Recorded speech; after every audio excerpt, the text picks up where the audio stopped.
Jom baca. Kasut sekolah.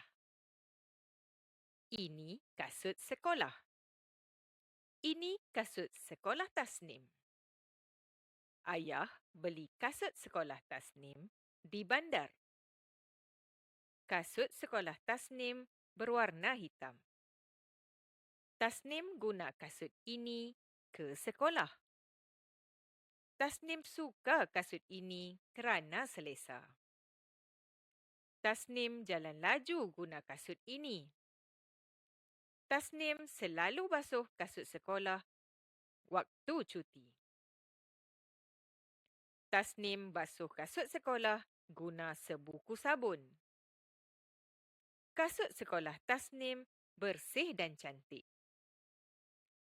Tasnim simpan kasut di atas rak.